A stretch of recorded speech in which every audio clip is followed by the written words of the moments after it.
Kebakaran TPA Biaung, Nusa Penida sudah terjadi sejak pekan lalu, namun paparan asapnya masih dirasakan warga sekitar.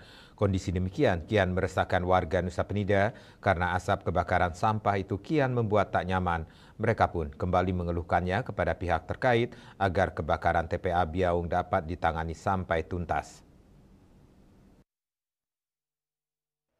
Kasatpol PP dan Damkar Kelungkung Dewa Putu Suarbawo Minggu 20 Oktober mengatakan terhadap laporan adanya masyarakat yang terkena paparan asap, pihaknya telah melakukan upaya mempercepat penanganan kebakaran, salah satunya dengan mengerahkan kekuatan personel Damkar. Selain itu juga melakukan koordinasi dengan BPBD Provinsi Bali untuk memohon bantuan agar penanganan lebih maksimal.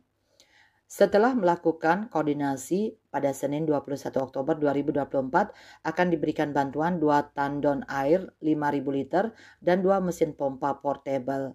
Dengan bantuan itu diharapkan pihaknya bisa melakukan penanganan dengan lebih maksimal.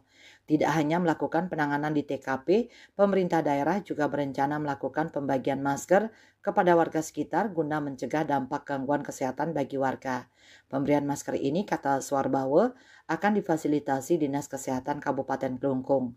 Dikatakannya PJ Bupati sudah memerintahkan Kadis Kesehatan Kelungkung nanti melalui Puskesmas Nusa Penida 1 membuka layanan pemeriksaan kesehatan dan pemberian masker kepada masyarakat baik yang berobat maupun yang tidak berobat.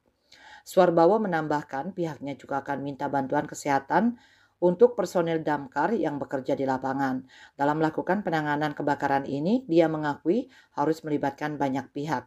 Sebab dalam penanganan kebakaran TPA di Kecamatan Nusa Penida, petugas kerap dihadapkan kendala utamanya adalah pasokan suplai air yang lambat.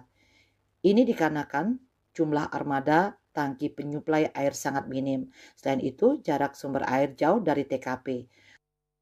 Bali Pos melaporkan.